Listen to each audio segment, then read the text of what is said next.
Queridos amigos espirituais, obrigado pela presença de todos. Sejam todos bem-vindos à nossa aula. Que a gente possa entrar na aula com uma sensação de gratidão, né, de agradecimento por toda essa egrégora que trabalha, né, para que a gente possa ter algum conhecimento e deixar para trás os nossos vícios, os nossos cacuetes e aprender que o bem e o amor são os únicos caminhos, né, daqui para frente. Então, as aulas elas têm esse intuito, né, para que a gente possa cada vez mais entender quem somos, né, o que estamos fazendo aqui e para onde vamos, né, segundo as nossas próprias atitudes, né? Então, muito obrigado mais uma vez por esse momento. Pai Pai nosso nosso que que estais estais no no céu, céu, santificado santificado seja seja o o vosso vosso nome. nome. Venha Venha a a nós nós o o vosso vosso reino. reino. Seja Seja feita feita a a vossa vossa vontade, vontade, assim assim na na terra terra como como no no céu. céu. O O pão pão nosso nosso de de cada cada dia dia dai-nos dai-nos hoje. hoje. Perdoai Perdoai as as nossas nossas ofensas, ofensas, assim assim como como nós nós perdoamos perdoamos a a quem quem nos nos tem tem ofendido. ofendido. E E não não nos nos deixeis deixeis cair cair em em tentação, tentação, mas mas livrai-nos livrai-nos de de todo todo o mal, mal. que Que assim assim seja. seja. Vamos lá então, pessoal, seguindo nos estudos do livro Libertação. Hoje a gente vai para o capítulo 14, página 176 do arquivo em PDF, para quem está acompanhando pelo PDF. Singular episódio. Penetrando o compartimento em que Margarida descansava, lá nos aguardavam os dois hipnotizadores em função ativa. Rúbio pousou o significativo olhar em Saldanha e pediu-lhe em tom discreto: Meu amigo, chegou a minha vez de rogar. Releva minha identificação, talvez tardia aos teus olhos, com relação aos objetivos que nos prendem aqui. E denunciando imensa comoção na voz, esclareceu: Saldanha, esta senhora doente é filha de meu coração desde outras eras. Sinto por ela o enternecimento com que cuidaste até agora do teu Jorge, defendendo-o com as forças de que dispões. Eu sei que a luta te impôs acerbos espinhos ao coração, mas também guardo sentimentos de pai. Não te porventura empatia e ajuda? Somos irmãos no devotamento aos filhos, companheiros da mesma luta. Observei então cena comovedora que minutos antes se me figuraria inacreditável. O perseguidor da enferma contemplou o nosso instrutor com o olhar de um filho arrependido. Grossas lágrimas brotaram-lhe dos olhos antes frios e impassíveis. Parecia inabilitado a responder diante da emotividade que lhe dominava a garganta. Todavia, Gúbio, enlaçando-lhe fraternalmente o busto, acrescentou: Passamos horas sublimes de trabalho, entendimento e perdão. Não desejarás desculpar os que te feriram, libertando, enfim, quem me é tão querida o espírito? Chega sempre um instante no mundo em que nos entediamos dos próprios erros. Nossa alma se banha na fonte lustral do pranto renovador e esquecemos todo o mal a fim de valorizar todo o bem. Noutro tempo, persegui e humilhei por minha vez. Não acreditava em boas obras que não nascessem de minhas mãos. Supunha-me dominador e invencível, quando não passava de infeliz e insensato. Considerava inimigos quantos me não compreendessem os caprichos perigosos e me não louvassem a insânia. Experimentava diabólico prazer quando o adversário esmolasse piedade ao meu orgulho, e gostava de praticar a generosidade humilhante daquele que determina sem concorrentes. Mas a vida que faz caminhos na própria pedra, usando a gota d'água, retalhou-me o coração com o estilete dos minutos, transformando-me devagar, e o déspota morreu dentro de mim.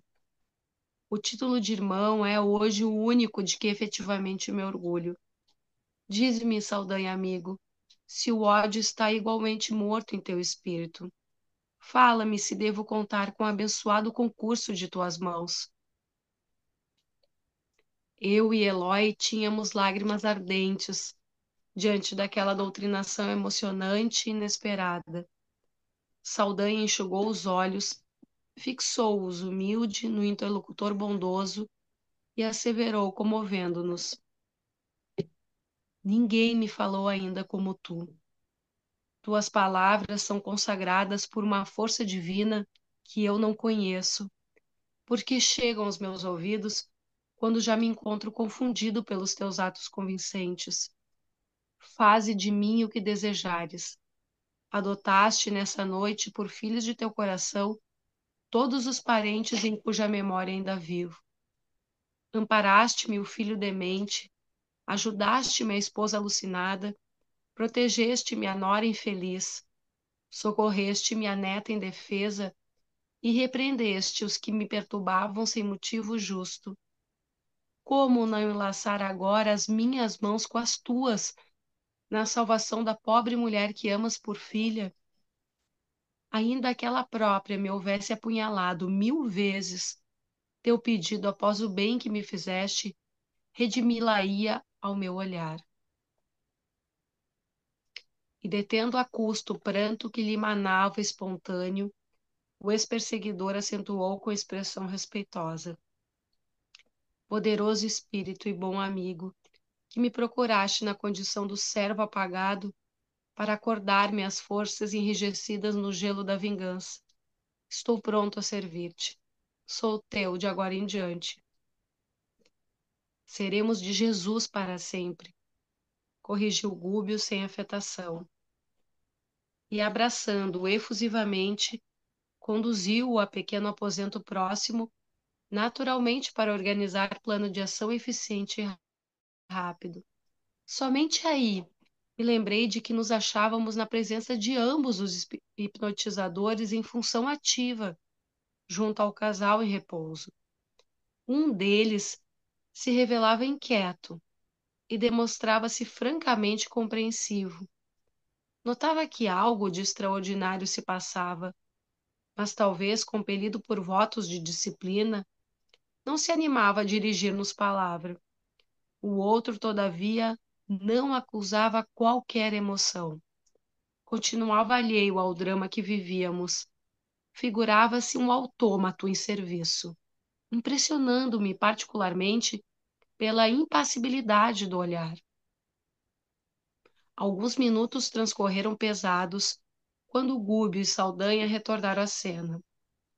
O ex-obsessor de Margarida mostrava-se mudado, quase imponente.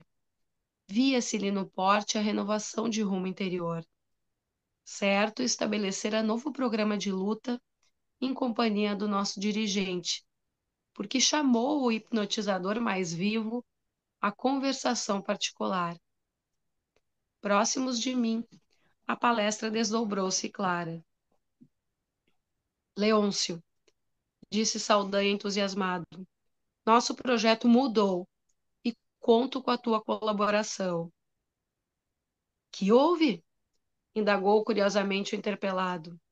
Um grande acontecimento. E prosseguiu transformado. Temos aqui um mago da luz divina. Em traços rápidos, narrou-lhe os sucessos da noite em comovedora síntese, terminando por apelar. Poderemos contar contigo? Perfeitamente, esclareceu o companheiro. Sou amigo dos amigos, não obstante os riscos da empresa. E designando com um golpe de olhar o outro magnetizador que prosseguia operando ao lado de Margarida, em serviço automático, objetou. É indispensável, porém, todo o cuidado com Gaspar, que não se acha em condições de aderir. Tranquiliza-te, esclareceu Saldanha mais atencioso. Providenciaremos tudo. Mostrou Leôncio estranho brilho nos olhos e, dirigindo-se ao ex-chefe de tortura, falou súplice. Escuta, conheces meu problema. Já que foste socorrido pelo mago, não poderei receber contribuição dele por minha vez? Tenho na terra a esposa seduzida e o filho à morte.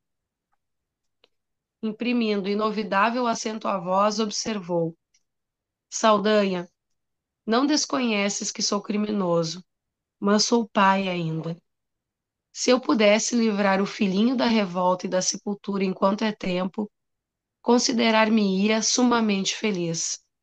Sabes que um condenado não deseja igual sorte para os rebentos do coração. Ante o choroso apelo, Saldanha não hesitou. Bem, tornou um tanto embaraçado. Procura o benfeitor Gúbio e expõe-lhe o caso com franqueza. Leôncio não se fez rogado. Acercou-se respeitoso de nosso instrutor e explicou-se simplesmente sem rebuços. Amigo, acabo de saber com que devotamento mobilizas tua força a benefício de criaturas desviadas do bem como nós, que nos sentimos desprezíveis diante de todos. É por isso que também venho implorar-te auxílio imediato. Em que poderemos ser úteis? Indagou o orientador Cortês. Passei para cá há longos 7 anos e deixei no mundo minha mulher e um filhinho recém-nato. Voltei moço ainda, sufocado no esgotamento pelo trabalho excessivo em busca do dinheiro fácil. Obtive realmente o que intentara, com a provisão de vastos depósitos bancários com que a esposa ainda se mantém até hoje, acoberto de todas as necessidades. O desespero, a ânsia inútil por retomar o corpo que abandonara, a vaidade ferida, converteram-me no colaborador desumano de que Gregório, nosso chefe, tanto se orgulha. Ai de mim, porém, que me sentia dono exclusivo dos encantos da mulher que eu adorava. De 2 anos para cá, minha infortunada Avelina passou a escutar as fantasiosas propostas de um enfermeiro que se aproveitou da fragilidade orgânica de meu filhinho para insinuar-se sobre o ânimo da pobre mãe, viúva e jovem. Chamado a prestar socorro ao menino depois de um incidente sem importância, o profissional percebeu as preciosidades materiais da presa cobiçada. Desde então, assediou minha esposa sem descanso e passou a envenenar meu pequeno pouco a pouco à força de entorpecentes administrados por ele, seguindo um plano cruel. No decurso do tempo, conseguiu de Avelina quanto queria: dinheiro, ilusões, prazeres e promessa de casamento. Acredito que o consórcio se realizará dentro de breves dias e já me resignei a semelhante acontecimento, porque a alma encarnada respira sob teia grossa de pesadelos e exigências. Mas o perseguidor embuçado, sentindo em meu filho um concorrente forte aos bens que amontoei, procura aniquilá-lo sem pressa, roubando-lhe, calculado e ingrato, o ensejo de viver para um futuro digno e feliz. Interrompeu-se por alguns momentos e prosseguiu comovido. Francamente, envergonho-me de suplicar um favor que não mereço, mas o espírito pervertido como eu, que pede recursos salvadores para os entes amados, guarda a consciência do próprio infortúnio no mal que elegeu para inspirar-lhe o caminho. Benfeitor, por piedade, meu desventurado Ângelo permanece à beira do túmulo. Admito que o fim do corpo esteja marcado para breves dias, se mãos amigas e devotadas não nos socorrerem à altura de nossa indigência. Já fiz tudo quanto se achava ao alcance de nossas possibilidades. Porém, sou parte integrante de uma falange de seres malvados, e o mal não salva, nem melhora ninguém. Gúbio ia responder, mas Eloy tomou a dianteira e, com imensa surpresa para nós, perguntou sem cerimônia: E o nome do enfermeiro? Quem é esse, quase infanticida? É Felício de... Quando o nome de família foi pronunciado, nosso companheiro apoiou-se em mim para não cair. É meu irmão, bradou. É meu irmão. Forte emotividade empalideceu-lhe o rosto e expectativa inquietante desabou sobre nós. Mas Gúbio, com a serenidade sublime que lhe assinalava a fronte, abraçou o Eloy e inquiriu calmo: onde está o infeliz que não seja nosso irmão necessitado? A frase inteligente e bondosa sossegou o colega deprimido e ofegante.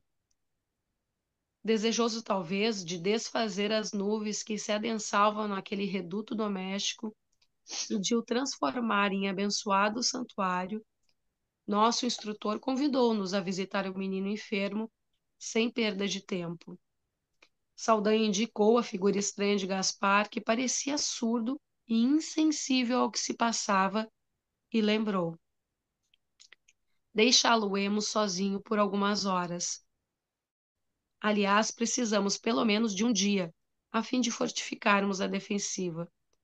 A falange de Gregório não nos perdoará. Nosso instrutor sorriu em silêncio e ausentamo-nos. Soprava brando e fresco vento da madrugada e pesada quietude reinava nas vias suburbanas que cruzávamos a passo rápido. Leôncio, à frente, mostrou-nos confortável vivenda e informou: aqui mesmo. Entramos. Em aposentos diversos, a dona da casa e o enfermeiro dormiam à solta, enquanto um pequeno simpático gemia, quase imperceptivelmente, demonstrando angústia e mal-estar. Notava-se nele a devastação operada pelos tóxicos insistentes. Profunda melancolia estampava-se-lhe no olhar. Leôncio, o temido hipnotizador, abraçou-o e esclareceu: os venenos sutis que ingerem doses diminutas e sistemáticas invadem-lhe o corpo e a alma. Fios magnéticos e invisíveis ligavam ali pai e filho, porque o menino, num lance comovedor, embora a prostração em que se achava, contemplou embevecido o retrato grande do paizinho, suspenso da parede, e falou súplice baixinho: papai, onde está o senhor? Tenho medo, muito medo. Lágrimas ardentes seguiram-lhe a prece inesperada, e o hipnotizador de Margarida, que até então se nos afigurara um gênio horrível, prorrompeu em pranto emocionante. Gúbio ausentou-se por momentos e regressou, trazendo Felício, o enfermeiro, provisoriamente desligado do aparelho fisiológico. O rapaz, não obstante semi-inconsciente, ao avistar Eloy junto ao doentinho, procurou recuar, no impulso de evidente pavor, mas nosso dirigente conteve-o sem aspereza. Meu colega abeirou-se dele, já de fisionomia transfigurada, buscando dirigir-lhe a palavra. O instrutor, no entanto, afagou-o com a destra e avisou: Eloy, não interfiras. Não te encontras em condições sentimentais de operar com êxito. A indignação afetiva denunciar-te-ia a inabilidade provisória para atenderes a este gênero de serviço. Atuarás no fim. Em seguida, Gúblio aplicou passes de despertamento em Felício para que a mente dele acompanhasse a lição daquela hora, dentro do mais alto estado de consciência que lhe fosse possível, notando-se que o paciente passou a fixar-nos com mais clareza, envergonhado e espantadiço. Fitou Eloy positivamente amedrontado e, reparando Leôncio a chorar sobre o filhinho, fez novo movimento de recuo, interrogando-a embora. Que? Pois este monstro chora? Gubi aproveitou a pergunta brutalmente desfechada e interveio sereno. Não concedes a um pai o direito de emocionar-se ante o filhinho perseguido e doente? Sei apenas que ele é para mim um inimigo implacável, comentou o irmão de Eloy com insofreável animosidade. E reconheço-o de perto. É o marido de Evelina. A princípio, via-o nos odiosos retratos que povoam esta casa. Depois passou a flagelar-me nas horas de sono. Escuta, disse-lhe o orientador com inflexão de carinho. Quem terá assumido a posição de adversário em primeiro lugar? O coração dele, humilhado e ferido nos sentimentos mais altos que possui? Ou o teu, que urdiu o deplorável projeto de conquista sentimental ante uma viúva indefesa? O dele, que padece nos zelos inquietantes de pai? Ou o teu, que comparece neste lar com o escuro propósito de assassinar-lhe o filhinho? Mas Leôncio é um morto, suspirou o enfermeiro desapontado. E não hás de sê-lo um dia, tornou o nosso dirigente, quando houveres restituído o corpo de carne ao inventário de pó? E porque o interlocutor não pudesse prosseguir, conturbado pelas forças desintegrantes da culpa, o instrutor continuou. Felício, por que insistes no condenável enredo com que preparas tão calculado crime? Não te compadeces, porventura, de uma criança enferma e sem pai visível? Tens Leôncio na conta de um monstro, por defender o frágil rebento do coração, tal como a ave que ataca, ainda que imponente, na ânsia de preservar o ninho. Que dizer, porém, de ti, meu irmão, que não vacilas em devassar este santuário tão somente com instinto de gozo e poder? Como interpretar-te o gesto lastimável de enfermeiro que se vale do divino dom de aliviar e curar para perturbar e ferir? Felício, a experiência humana confrontada com a eternidade em que se movimentará a consciência é simples sonho ou pesadelo de alguns minutos. Por que comprometer o futuro ao preço do conforto ilusório de alguns dias? Os que plantam espinhos colhem espinhos na própria alma e comparecem perante o Senhor de mãos convertidas em garras abomináveis. Os que espalham pedras em derredor dos pés alheios serão surpreendidos mais tarde pelo endurecimento e paralisia do próprio coração. Guardas, porventura, suficiente noção da responsabilidade que assumes? Possuis ainda no coração evidentes restos de bondade, igual a daqueles que se acolhem no âmbito de uma família abençoada e grande, em cujo seio a solidariedade é cultivada, desde os primórdios da luta. Vejo que o entusiasmo juvenil não se extinguiu de todo em tua mente. Por que ceder às sugestões do crime? Não te comove a prostração deste menino, a quem procuras impor a morte vagarosa? Repara, o drama de Leôncio não se resume ao conflito de um morto, como supões em teu perturbado raciocínio. Ausculta-lhe o coração de pai amoroso e dedicado. Encontrarás dentro dele a afeição doce e pura, a maneira do brilhante oculto no cascalho rijo e contundente. O irmão de Eloy pousava em nosso instrutor os olhos medrosos e espantados. Depois de leve pausa, Gúbio continuou. Aproxima-te, vem a nós. Perdeste a capacidade de amar? Leôncio é teu amigo, nosso irmão. Felício gritou com visível expressão de angústia. Quero ser bom, mas não posso. Tento melhorar-me e não consigo. De voz entrecortada pelos soluços, acrescentou: E o dinheiro? Como resgatarei os débitos contraídos? Sem o casamento com a Avelina, a solução é impraticável. Nosso dirigente abraçou e aduziu. E acreditas solver compromissos financeiros provocando dívidas morais que te atormentarão por tempo indeterminado? Ninguém te proíbe o casamento, nem Leôncio, o organizador dos bens materiais de que pretendes dispor, discricionariamente, te poderia induzir à abstenção nesse sentido. Os atos de cada homem e de cada mulher arquitetam-lhe os destinos. Somos responsáveis por todas as deliberações que perfilharmos ante os programas do Eterno. E não poderíamos interferir em teu livre-arbítrio, mas te pedimos concurso em benefício desta vida frágil que deve continuar.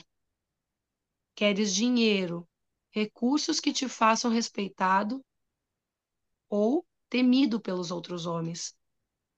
Convence-te, porém, de que a fortuna é uma coroa pesada demais para a cabeça que não sabe sustentá-la, e costuma arrojar a poeira, através do cansaço e da desilusão, todos aqueles que a senhoreiam sem horizontes largos de trabalho e benemerência. Não importa, pois, que comandes os valiosos depósitos de prata e ouro que Leôncio amontoou inadvertidamente, porque aprenderás com os anos que a felicidade não está metida em cofres que a ferrugem consome. Todavia, Felício, interessamo-nos por tua promessa em favor desta criança, extenuada de sofrimento. Poupa-lhe o corpo tenro e aguarda o futuro. Não tragas para o reino da morte semelhante delito que te confinaria o espírito a furnas trevosas de expiação regeneradora. Ante a interrupção que se impusera natural, Felício quis dizer qualquer coisa para justificar-se, mas não pôde. Rúbio, todavia, prosseguiu sereno. Casa-te, esbanja as reservas preciosas deste lar, se não souberes entender a tempo a sagrada missão do dinheiro. Sobe aos píncaros da vida social transitória, adorna-te com os títulos convencionais com que o mundo inferior se habituou a premiar as criaturas sagazes que sobem a ladeira da dominação inútil ou ruinosa, sem ferir-lhe publicamente os preconceitos, porque o tempo te esperará sempre com lições de mestre. Sem embargo, ajuda o pequenino a restabelecer-se. E endereçando compassivo olhar ao hipnotizador de Margarida, acentuou: Não é bem isto, Leôncio, quanto desejamos? Sim, confirmou o pobre pai em lágrimas enternecidas. O dinheiro não importa, e agora reconheço que a Avelina é tão livre quanto eu mesmo. Mas se meu filhinho continuar na terra, tenho esperanças em minha própria regeneração. Terei nele um companheiro e um amigo ligado à minha memória, em cuja capacidade de servir poderei encontrar bendito campo de serviço espiritual. Este menino, por enquanto, é o único meio de que disponho para retomar a crença no bem de que me havia afastado. Reconhecendo-lhe o doloroso esforço para falar e rogar naquela hora, Rúbio abraçou, ergueu e disse: Leôncio, Jesus crê na cooperação dos homens, tanto assim que nos tolera as imperfeições renitentes, até que aceitemos o imperativo de nossa conversão pessoal ao supremo bem. Por que havíamos então de descrer? Confio na renovação de Felício. De hoje em diante, o teu filhinho não será mais vigiado por um perseguidor, e sim protegido por desvelado benfeitor digno de nosso concurso fraterno. O enfermeiro, vencido por semelhantes palavras, ajoelhou-se diante de nós e jurou: em nome da justiça divina, prometo amparar esta criança como verdadeiro pai. Em seguida, reergueu-se e tentou beijar as mãos de Gúbio, mas o nosso instrutor, abstendo-se delicadamente de receber a homenagem, recomendou a Eloy e a mim conduzíssemos o paciente ao corpo físico, enquanto ele mesmo aplicaria passes de fortalecimento ao doentinho. Felício abraçou-se a nós ambos e, depois de nosso auxílio por reajustar-se no aparelho carnal, acordou no leito em copiosas lágrimas. O lance, porém, não terminou aí. Forçando a situação de algum modo, Eloy inoculou-lhe intensa energia magnética à esfera ocular e o irmão, apalermado, viu-nos ambos por alguns segundos. Boquiaberto, assombrado, não sabia que dizer, mas Eloy acercou-se dele e, com benéfica indignação a resplandecer-lhe nos olhos, exortou-o francamente: se assassinares este menino, eu mesmo te punirei. O enfermeiro proferiu grito terrível e deixou cair no travesseiro a cabeça desfalecente, perdendo-nos de vista. Nesse instante, acreditei com sinceridade que a promessa de Felício seria cumprida integralmente. Final do capítulo 14. Bom, a gente vê nesse capítulo é mais um, né? Na verdade, todo esse drama envolvendo o Saldanha e a Margarida, ele até vai ter mais um capítulo, pelo menos, para o desfecho dessa história. Que ela tem lá, tem hierarquicamente, a gente já viu lá o Gregório lá na Cidade Estranha, que manda depois do contato com o Gúbio e com o André através da Matilde, a mãe do Gregório, então manda que autoriza, né, que eles acompanhem o Saldanha. E aí o Saldanha, que era um perseguidor em nome do Gregório, hierarquicamente, isso a gente viu nos capítulos anteriores, seguiu, já estava numa missão na crosta para provocar o desencarne, a morte da Margarida, e foi seguido por cerca de 60 perseguidores, obsessores, né, escravizados ao Saldanha, que agia em nome do Gregório. Então, hierarquicamente, a gente entender tudo isso, e cada um com seus dramas. Né? O Gubi, então, seguiu, foi com o André e com o Eloy. Né? Hoje, agora surge essa questão do Eloy, que eu acho que é importante a gente frisar.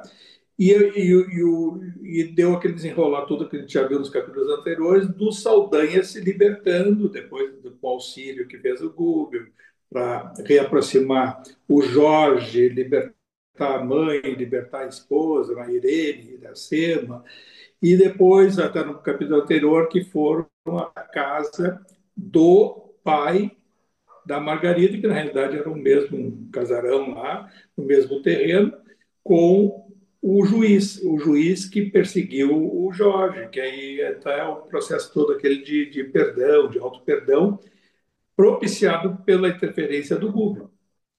É interessante que, depois dessa libertação do Saldanha, que a gente viu até o capítulo anterior, ele se torna, em relação ao Gúbio, um devedor submisso, se sentiu pequeno e aquele sentimento de uma gratidão, mas que a gente tem que pagar de alguma forma. E o que faz o Gúbio com ele? Demonstra a ele que, assim como pessoas que eram, né, espíritos caros a ele, como o filho, Jorge e outros que foram libertados, ele também tinha um vínculo afetivo com a própria Margarida, que ele perseguia a pedido do Gregório, e também é uma forma de ele se vingar do juiz, que ele tinha percebido ali, pô, o juiz, já, já tu já alcançasse a virtude do perdão e acompanhasse o caso, fica a filha Margarida. E a Margarida foi minha filha outrora. Então dá para perceber nitidamente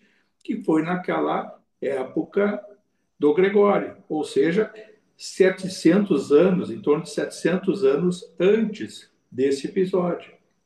A gente viu que o Gregório ficou 700 anos lá nessa cidade estranha, até a sua própria libertação, e 700 anos antes, o Gúbio relata e abre o coração para ele, coisa que até a gente já comentou na semana passada, né? A questão de ele abrir o coração para o Saldanha dizer que quando ele foi pai da Margarida, naquela época, também ele tinha o coração endurecido, né?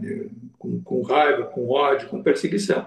E tem até um texto interessante, que eu até marquei aqui no texto, literalmente ele disse: eu experimentava diabólico prazer quando o adversário esmolasse piedade ao meu orgulho. Eu gostava de praticar a generosidade humilhante daquele que determina sem concorrente. Com o tempo, o déspota morreu dentro de mim. Ou seja, o Gúbio foi todas essas coisas, perseguiu, humilhava muito, ele tinha que colocar, então, que ele humilhava, ajudava, mas humilhava, e cobrava, era uma figura repugnante naquela época. Com o tempo, ele leva o seu período de se reconectar com o mundo superior, ou seja, se despindo dessas chagas do próprio espírito dele, do seu campo mental, e seguir uma outra trajetória, enquanto que o Saldanha e o Gregório ficaram para trás.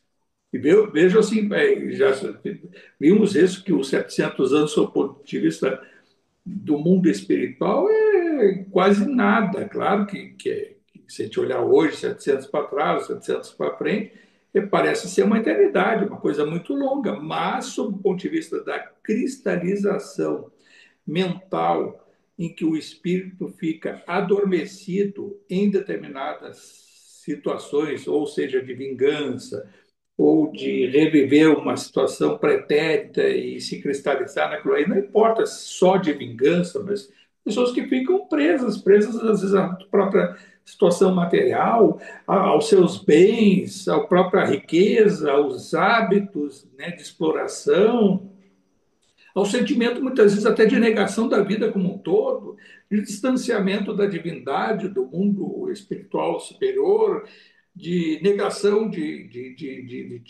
Deus, né?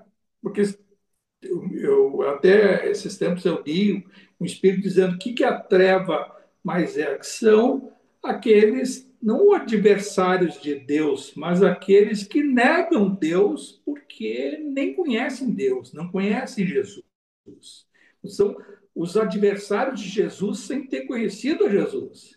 Então, a gente vai ver o Gregório, por que está lá e liderou naquela situação, uma figura, né, simbólica sobre o dragão, o chefe dos dragões, porque ele foi papa, desencarnou e não viu o mundo espiritual superior, não viu aquele céu que é descrito na Bíblia, nos ensinamentos, até o próprio céu que naquela época que foi descrito na Divina Comédia por Dante Alighieri, né? Que até ele tinha bem vívido isso do que seria os céus e infernos. Então ele nunca pôde contemplar o céu e aí foi atraído psiquicamente a essas áreas umbralinas inferiores e se cristalizou nas regiões mais trevosas, porque a sua prática passou a ser de revolta por não ter vivido aquele céu, que para ele era colocado, pô, foi papa, foi isso, aqui fez muita maldade, muita coisa, falta de esclarecimento, não existe para mim espírito mau, existe espírito não esclarecido.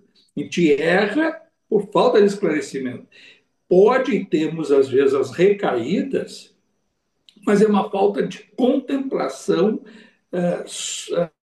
assim, soberana dos nossos conceitos elevados. Nós acreditamos que é fazer o bem, mas muitas vezes a gente cai porque nós não temos a convicção. E essa convicção que se chama a fé, de acreditar de forma determinada que pensando e fazendo o bem, nos distanciamos dessa prática delituosa que pode nos levar a uma recaída.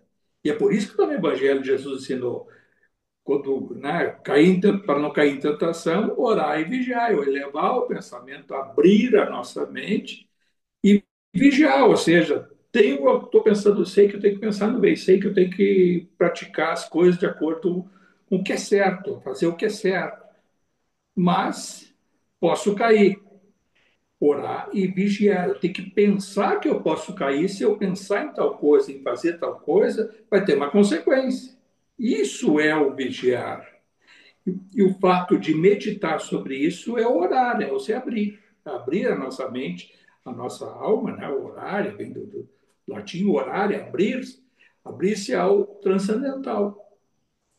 Estou dizendo isso para a gente compreender, porque não basta assim a letra, a coisa, a história é muito interessante, é comovente, né? De a gente pensar, mas vai indo nesse crescente. Vem lá do Gregório, Saldanha, Libertato, olha quantos já envolvidos. Aí chega o Gube com toda a humildade e amor no seu coração, contando com humildade o seu passado delituoso, e gera no Saldanha uma compaixão recíproca. Pô, ele passou por tudo isso. Eu me defrontei né, nesse presente meu do que é a minha libertação do Jorge, meu filho, da esposa, da nora. Vi o que é a necessidade do perdão, perdoa o juiz, e aí passa, ele fica até sem palavras e diz: a quem sou eu para negar essa ajuda para ti? Vamos então nos aproximar lá da Margarida. Eles vão até o recinto da Margarida, e aí estava falando da hierarquia, vem lá o Saldanha em nome do Gregório, em nome do Saldanha, lideravam aquele grupo de espíritos hipnotizadores e que realizavam tarefas obsessivas contra a Margarida e a própria família. E dois líderes existiam ali, que é o Leôncio e o Gaspar. O Gaspar, mais assim, adormecido, monoideisticamente determinado a cumprir a ordem de hipnotizar a Margarida com sentimentos, com coisas que ele fazia periodicamente, sem perceber, nem percebeu no primeiro momento essa questão do Gúbio, do Saldanha, e o Saldanha, sabendo que o Leôncio tinha uma cabeça um pouquinho mais aberta, ainda demonstra, ele conta para o Leôncio: olha, o Hugo está aqui, isso aí, e eu vou ceder a ele, tendo em vista, contou para ele, né, certamente a questão dos detalhes do Jorge, e ele sabia que era o filho dele, que estava lá sendo, que estava injustamente aprisionado, e o Leôncio fica impressionado e logo se enxergou, e pergunta para o Saldanha: posso, quem sabe lá, se esse homem, em nome da divindade, do superior, não poderia ajudar a eu libertar o meu filho que está à beira da morte? O filhinho dele, uma criança, né? E aí o Saldanha disse: como não? E aí coloca para o Bubo, conta o teu caso para ele.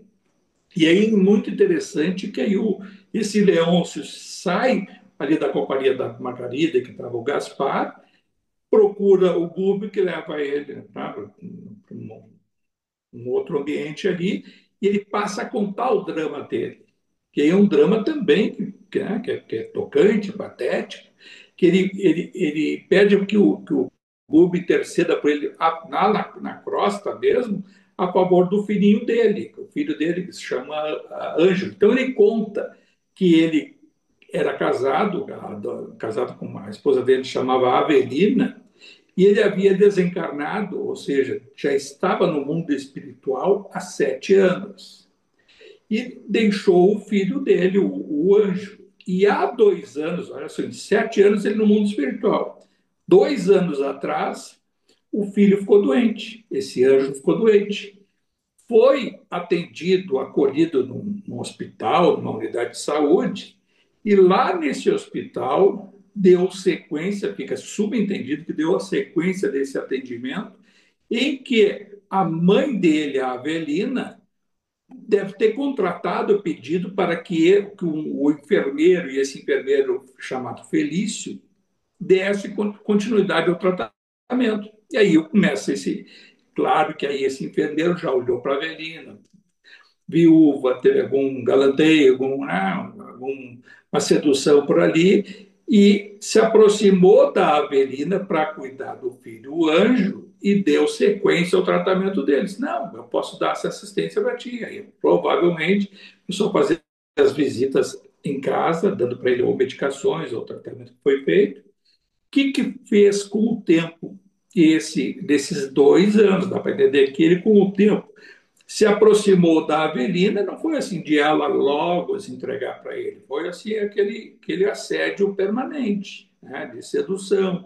A Avelina, viúva, viu que ela tinha bens, viu que ela tinha condições e que tinha aquele filho que passou a ser para ele um intruso. Isso a gente pode trazer para os nossos. Quantos casos que a gente vê aí na noticiário, alguns que estão até cumprindo pena, que deu dimensão de pessoas que ou mataram o próprio filho, ou o padrasto, a madrasta, matando o filho, concorrendo para que fosse assassinado, para se ver livre. Porque passou a ser para esse Felício, esse filho da Avelina, o anjo, um intruso. Ele queria libertar o caminho, abrir o caminho para ele atuar.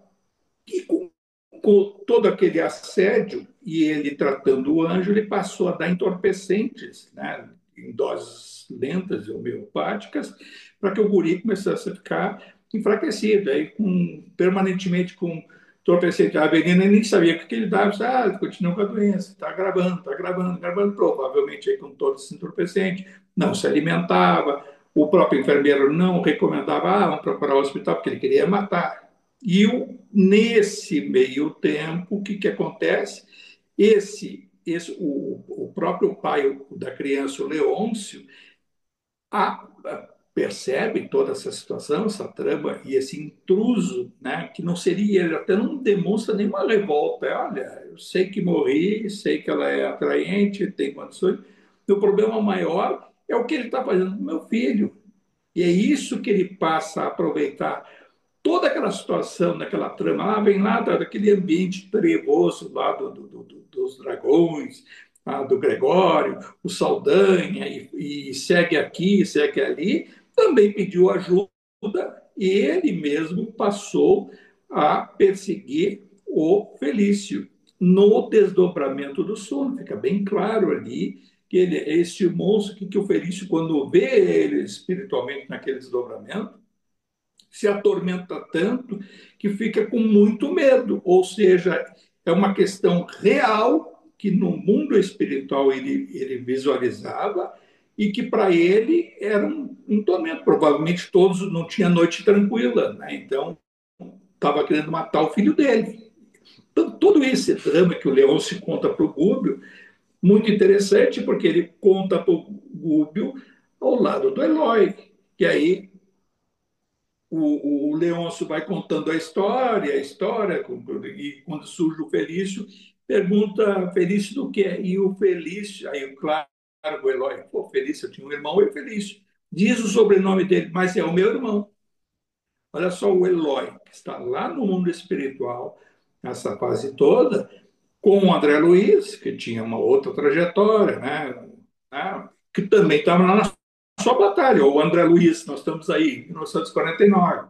O André Luiz, até 1941, estava lá nas trevas, nas regiões umbralinas.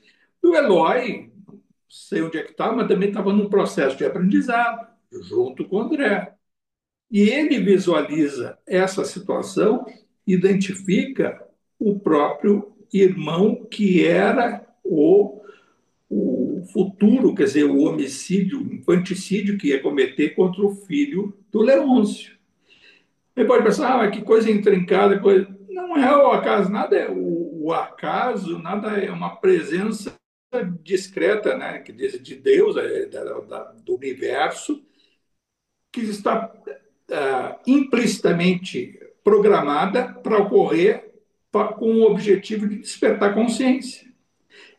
Deus, a divindade, a consciência superior, a perfeição, nada mais quer do que o nosso despertar de consciência. Não quer e jamais vai decidir por nós, mas que a gente se dê conta diante dos fatos que nos rodeiam.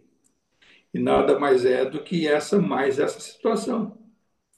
E fica essa situação muito intrincada, porque Aí a tentativa de ele matar o filho do Leôncio, o Leôncio demonstra um determinado, naquele momento, um equilíbrio contando e provavelmente, no primeiro momento, queria esganar esse Felício, não só pelo filho, mas também por estar assediando a sua ex-mulher.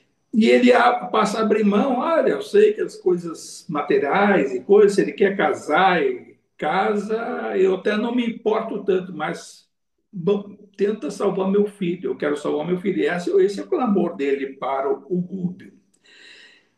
E o Eloy, quando ouve aquilo e sabe que é o irmão dele, veja só a questão humana. O Eloy, vamos colocar na posição do Eloy e do próprio André Luiz. O André Luiz está de fora assistindo tudo. Aí consegue um determinado equilíbrio. O Eloy passa a se envolver emocionalmente ao caso e demonstra um desequilíbrio. E o Google diz para ele: mantenha a distância, não te envolve, e mesmo assim, lá no finalzinho, ele se faz presente, né, na visão do Felício e ainda faz implicitamente uma ameaça. Se tu não fizeres isso, vais pagar comigo. É questão humana.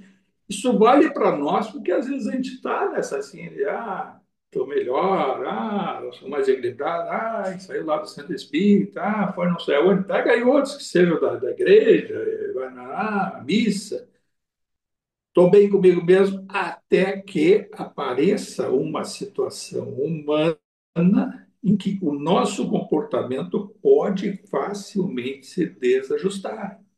Isso, né? Toda hora a gente está sempre comentando e pensando nessas coisas. As recaídas, elas são consequência. Mas antes da recaída, existe a situação. Então, a gente tá alguma coisa que está indo tudo bem, e aí daqui a pouquinho vem uma trama, vem uma coisa, uma tentativa de golpe, uma traição, uma intercorrência na nossa vida, e que a questão humana nossa é de olhar para o lado e querer encontrar culpados, ou diante da iminente culpa de alguém, a gente já julgar e já, né, desferir uma determinada um monte de palavras, de ofensas e assim por diante.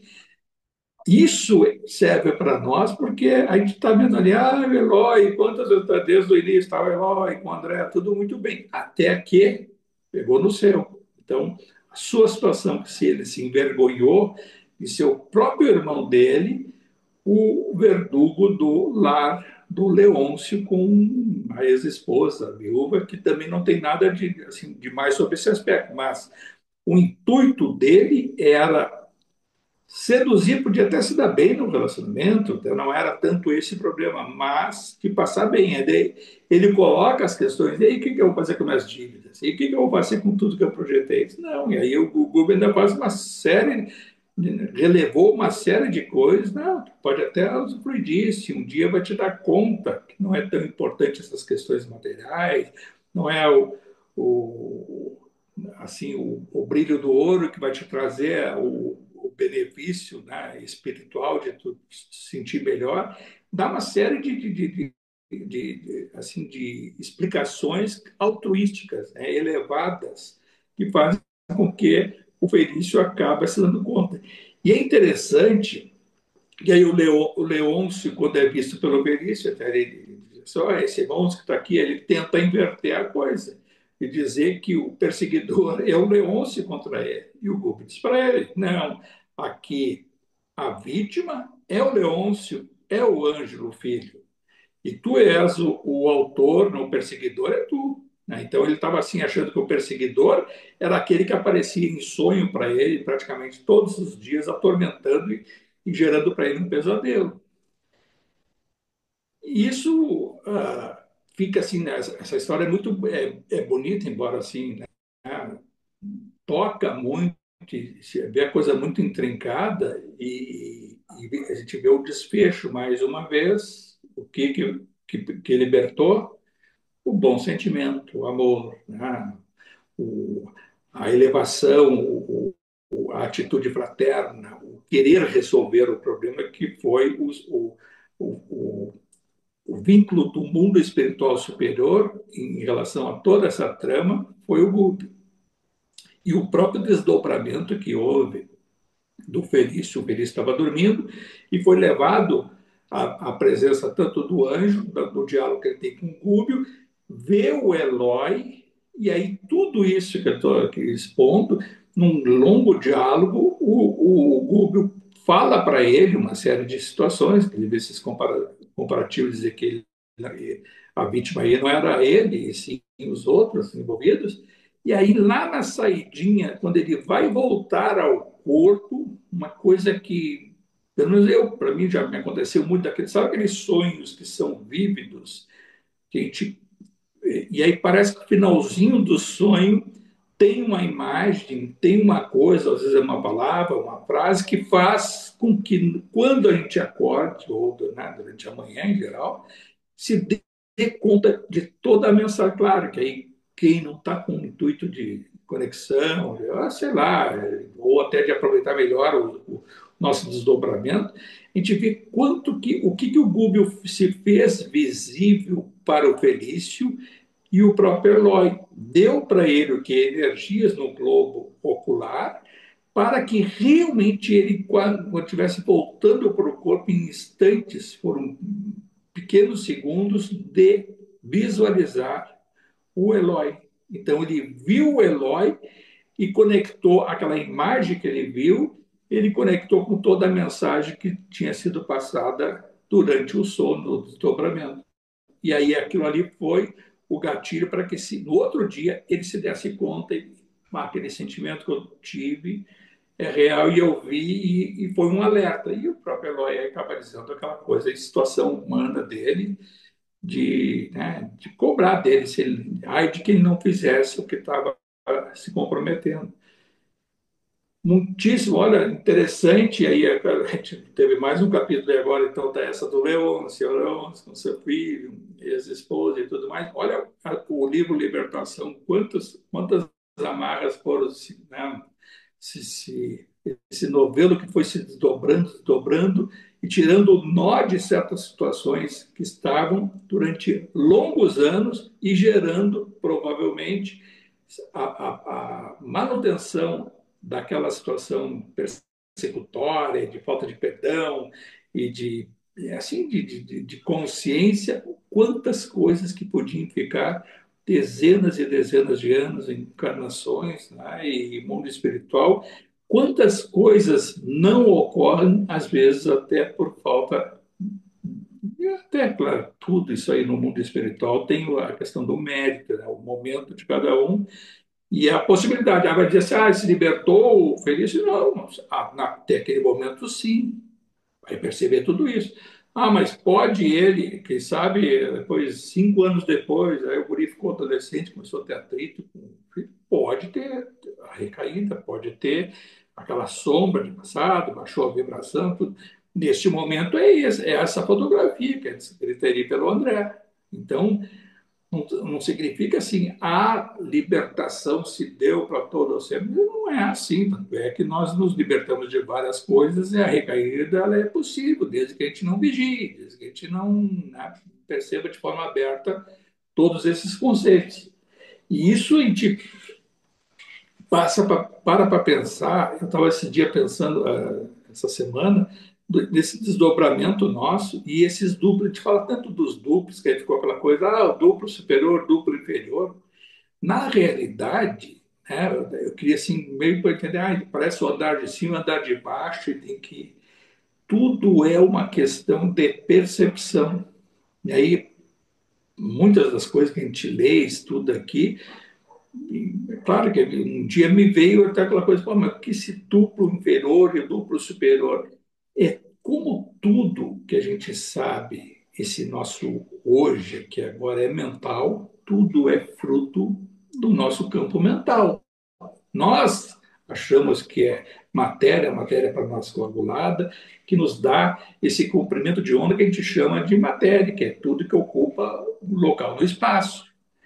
Mas, do ponto de vista espiritual, nós podemos estar aqui nesse comprimento de onda como estamos encarnados. Podíamos estar absolutamente desencarnados nesse ambiente, enxergando tudo isso aqui.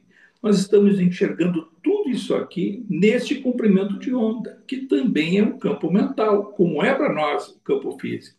E o mundo espiritual, esse do duplo, depende da nossa organização mental. Eu estava me lembrando, não sei por que me veio isso na mente, anos, muitos anos atrás, eu estava na Santa Casa aí de Porto Alegre.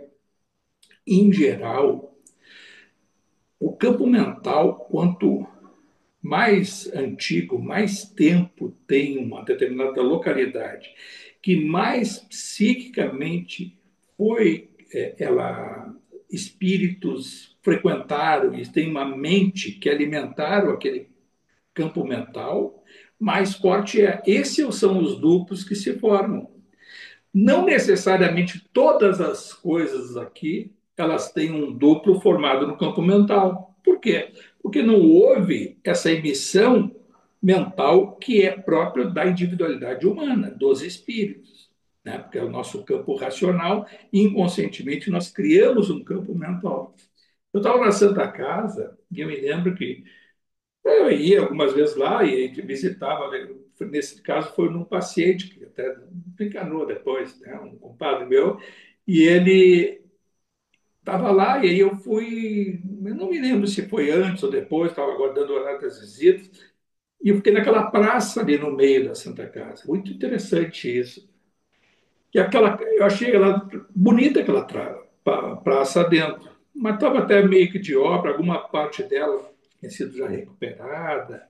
Naquela época estava recuperando, né, porque até era o grupo Gerdau que estava recuperando por dentro a Santa Casa. E eu estava sentado e olhando aquilo ali, admirando, mas ao mesmo tempo não foi uma coisa assim, eu vou ver, porque hoje eu vejo o que eu vi, que eu vi. Eu estava percebendo aquele ambiente meio assim, inóspito, meio desorganizado, velho, envelhecido, uma parte que não estava ainda em obra.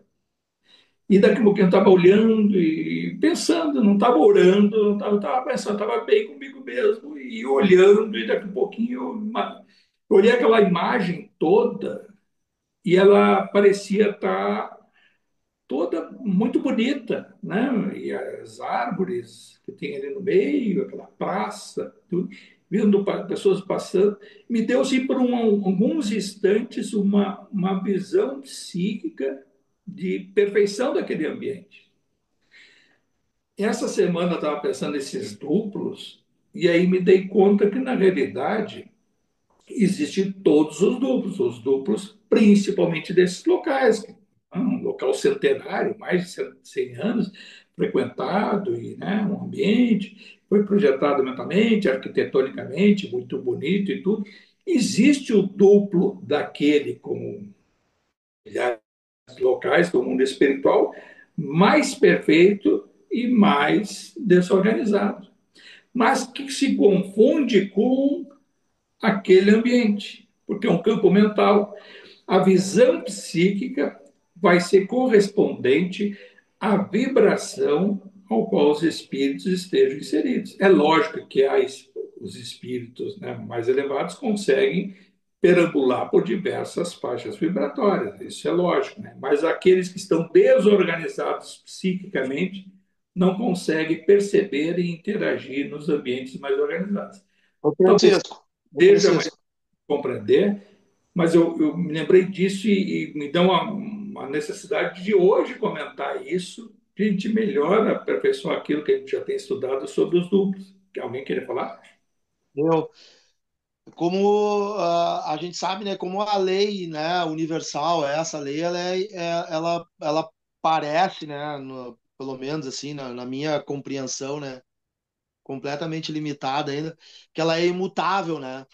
Mas como que a gente muitas vezes explica, claro, né, as missões, né, os missionários, esses espíritos mais esclarecidos, né, que vêm conviver em ambientes como o nosso aqui, nesse umbral aqui, que, né, que está, acho que numa linha muito extrema de densidade, assim, né, e E como, porque na realidade, se a gente parar para pensar friamente, assim, nos estudos que a gente tem, ou no entendimento, a gente pensa assim: bom, eu estou exatamente onde eu deveria estar, conforme a minha linha de pensamento, o meu grau de avanço, essas coisas todas que a gente vê, né? Mas tu vê que tem espíritos que estão nessa minha mesma, né? Que a gente vê ou na TV, né, pessoas que são, né, extremamente mais evoluídas, ou conheceu alguém contemporâneo, tipo Chico Xavier, tipo a Madre Teresa de Calcutá, a Irmã Dulce, e de certo ainda alguns milhares outros que nós não sabemos que estão, né? Mas eles foram atraídos, né? Não vou dizer que eles foram atraídos. Eu vou dizer que eles foram inseridos nesse lugar onde nós estamos. Mas aí parece que tem alguma coisa assim que não é que não feche, né? Mas se tu, claro, né, pensar como um espírito mais evoluído, muitas vezes é muito difícil, mas pensar que eu vou ser sempre atraído, né, para um lugar para poder ajudar os outros, né, por sintonia num lugar mais, né, mais grosseiro, como o Gúbio, como dessa centena de livros que nós lemos, que existem espíritos que ficam lá no umbral grosso, lá nos abismos, que moram lá, né, que tem casas de socorristas de altíssima evolução lá no meio do abismo, né, lá profundamente, né. Então, assim, porque parece que não combina com essa lei imutável. Um espírito de altíssima evolução, né? Lá nas trevas, lá no abissal, né? Parece É que não, missão. né? Claro, é missão, né? Eles fazem isso por absoluta convicção e prazer. E nós não conseguimos, nós não temos ainda, né, essa, quando tu falar, essa evolução, tanto para fazer como para compreender plenamente isso. Ele vai dizer assim, um espírito desse aí descer para isso. Lembro já que a gente viu lá também naquela outra obra, foi numa dessas, no Missionários da Luz, aquela que depois ele disse, se o Senhor foi, Jesus desceu aos abismos, aquela estrela que desceu, e o que mais significou aquilo ali para aquele espírito? Ou se Jesus foi até lá, eu vou ficar onde eu estou, e aí passa. Foram missionários aí, que aí tem depois aquela casa transitória e tal, e aí todo Uhum. desenvolvido. Não vou assim esticar, mas para a gente compreender assim, Jesus, tem muita coisa nas Escrituras e no próprio no Testamento de Jesus, na vida dele, que a gente não entende profundamente, mas se pensar um pouquinho, é uma outra coisa que também já me deu assim, um insight de perceber o porquê que Jesus, tudo aquilo tinha que acontecer. Por que que a gente falou até cá? Jesus podia transformar tudo o que aconteceu e nada daquilo ocorrer. Podia não acontecer crucificação, não acontecer o martírio dele, podia tudo. Ele tinha poder absoluto, espíritos puros têm poder absoluto sobre a matéria. Conseguem manipular a matéria, que nós chamamos essa energia nossa mental na forma da matéria. Os espíritos elevados, puros, têm capacidade de inserir em toda esse molde. Jesus não fez por que estava nas Escrituras que o Filho do Homem, o Messias, viria? Que se não houvesse o martírio de Jesus e a sua obra, os seus ensinamentos, dois fatores preponderantes. Se não ocorresse, a mensagem de Jesus não ia adiantar nada. Não ia adiantar nada aqueles 4.000 anos que se planejou, o mundo da luz vir. Se não houvesse o martírio dele, o epílogo da mensagem, a mensagem foi exposta. As pessoas comentavam, burburinho, o homem cura, isso e aquilo, alguns anotaram. Então, vem o mundo espiritual ajudando, que o Mateus foi o primeiro a anotar, né, os escritos de Levi, né, o, o homem que anotava tudo que dizia Jesus, porque era o mais culto, sob o ponto de vista intelectual, assim, de saber escrever, era escriba, né? Escrevia tudo que Jesus, tudo que ele via. Foi o primeiro evangelho. E esses escritos foram depois multiplicados e tal, então que um contava para o outro. E aí houve toda aquela concepção do povo mesmo achava como Judas, que ia ter uma grande rebelião contra o Império Romano e tudo. O homem faz bem e está todo mundo seguindo e tudo. Aí daqui a pouquinho, alguns instantes, a época da semana chamada Semana Santa e tal, e aí ele é entregue por Judas, é preso, torturado. Aquela tortura, aquele martírio, aquela crucificação, e que alguns assistiram, e os que assistiram passaram para outros, mas como? E aí ficou a mensagem dele, estava escrita. E é o Messias, não é? E a crucificação. Aí o que acontece com a crucificação? Tem as mensagens que foram anotadas também, que se sabe que é através de Maria, por João Evangelista e de outros que vivenciaram aquela situação, ele é sepultado até porque foi uma concessão do José de Arimateia, né, que concedeu para ele o túmulo dele, que era um homem que próspero, um rabino, e aquele Arimateia, né, o Vianney de Errard, aquele Vianney, daquela obra que a gente já leu, ou alguém que não leu, mas sabia que o Vianney era o espírito do José Arimateia. E esse José de Arimateia que deu o túmulo todo e foi todo lacrado, todo, por que Jesus houve o processo de ressurreição, que na realidade ressurreição era o que estava naquela época, que até então o processo da reencarnação era a ressurreição. Ah, mas e o corpo dele? O poder, olha só o pensar lá na frente. O poder que Jesus tem, né, sobre a matéria e espírito puro, conseguiu rematerializar, quer dizer, revitalizar aquele corpo. E o que foi feito ele antes de aparecer para Maria de Magdala?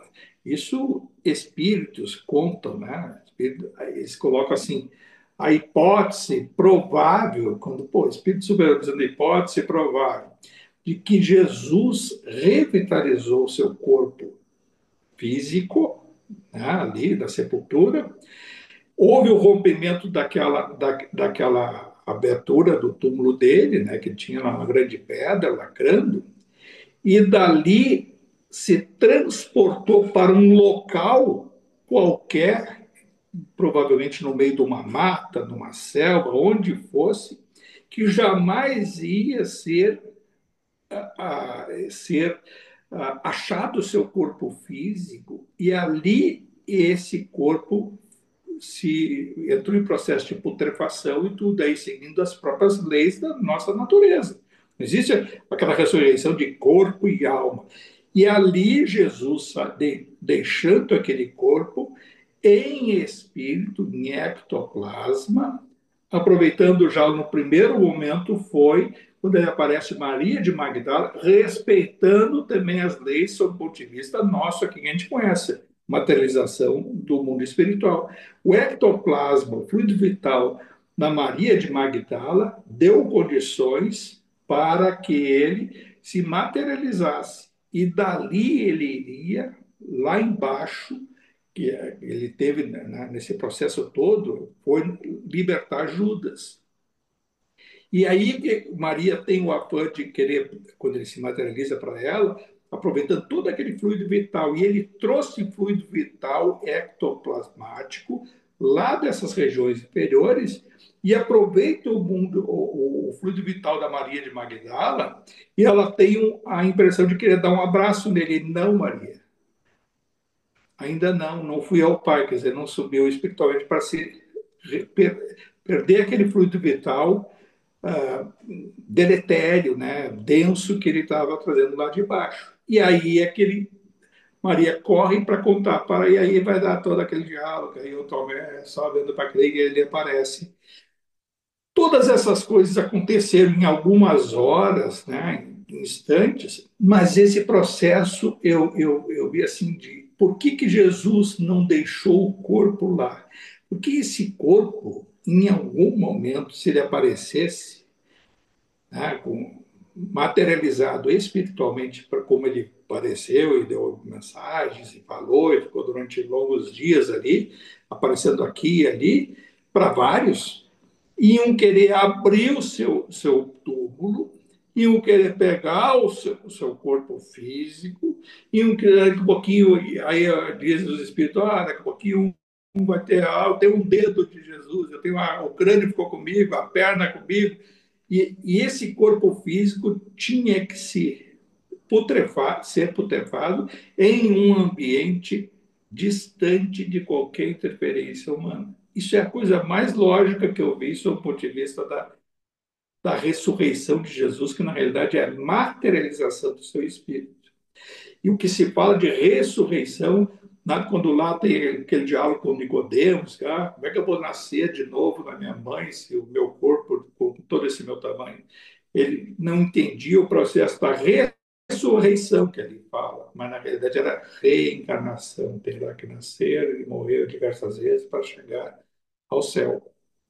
Muito interessante sentir sobre essa ótica. Agora, já o que a gente está falando aqui, está aí gravado, sei lá, um dia vai alguém e eu ouvi isso, mas que papo, mas não pode. É uma concepção que eu tenho assim, de leitura, de perceber, de poder compreender hoje, mas só fruto do quê? Num tempo que psiquicamente, né, só posso ser grato a poder ter estudado, acesso teórico a todos esses ensinamentos e poder, talvez, ter esse insight de perceber isso e aquilo, e daqui a pouco, porque o Espírito comentou sobre uma das hipóteses que teria acontecido com Jesus, e eu acho muito, muito lógica. Fora que chega a própria cruz de Jesus, durante longos séculos, vários vendendo um pedacinho da cruz, vários vendendo a própria, aquela né, que é a coroa de espinhos dele, vendendo pedaços disso. E aí, principalmente na época das sombras da Inquisição, vários vendendo pedacinhos de quem seria, e aí o imaginário popular, mais a ignorância coletiva, né, e de vendendo ou comprando. Agora, o que não faria com o corpo de Jesus? Isso é só uma das coisas. Por que tudo isso teve que acontecer? Porque através do martírio existe uma comoção e que se irradia. Isso em todos os aspectos humanos. Quando há um martírio, né, de uma ideia, de uma proposta, independente né, se é altruística ou não, quando há um martírio, existe uma comoção. E essa comoção ela tem um poder multiplicador sobre a proposta individual. Era necessário que Jesus viesse dessa forma, e da mesma forma, os milhares e milhares, para não falar de centenas de milhares, de espíritos que encarnaram durante esses longos 2000 anos, dando seu testemunho martirizado, porque martirizado a proposta, né, os conceitos, as situações, elas se multiplicaram. Vou pegar um exemplo lá da Lívia, a Lívia do Públio Lentulus. Tá? Ela e centenas de outros que foram levados à arena romana daquela forma, né, e trucidados pelos leões. Se não fosse daquela forma, teria transformado o próprio Lentulus. Teria ele passado por toda aquela situação e que depois ele volta e vê a sua própria escrava contando que ele foi trocado por ela. Ela se trocou pela própria escrava, que era para ser jogada aos leões, e foi a própria mulher, a Lívia, e depois ele cai num remorso, e aí depois ele vai lá ver o seu próprio martírio lá no Vesúvio, né, petrificado pelo vulcão, que estourou lá no ano 70, 73. E esse é um exemplo. Teria se transformado, teria não sido o ponto de despertar uma consciência de um espírito desse, né, hoje, elevado aos nossos conceitos, principalmente pela sua tarefa intelectual de trazer uma série de ensinamentos. Quanta coisa a gente tem que agradecer ao Emmanuel. Pega essas obras, os martirizados do cristianismo primitivo, pega as principais, há 2000 anos, o Ave Cristo, Renúncia e muitos outros, aqueles principais livros históricos dele, quanta coisa contada do outro lado, sob o ponto de vista de detalhes do mundo real que aconteceu na crosta, no nosso planeta, na nossa civilização.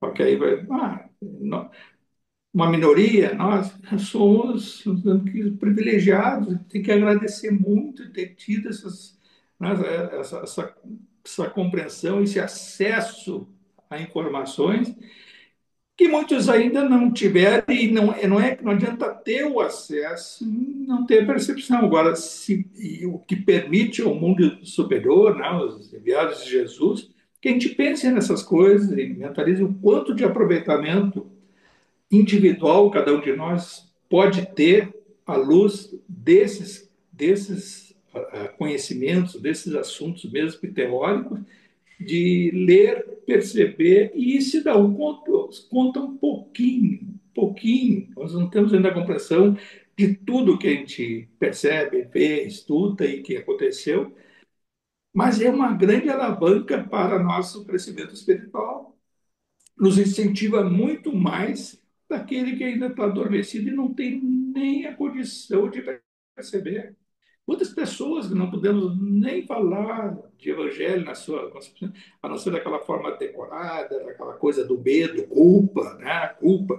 As religiões trabalham muita culpa, né? Ou faço tal coisa, a culpa do pecado, a culpa do juízo final, a culpa do inferno, que vai levar ao inferno, né? E vai ser entregue ao demônio e tudo. São figuras simbólicas reais. Por quê?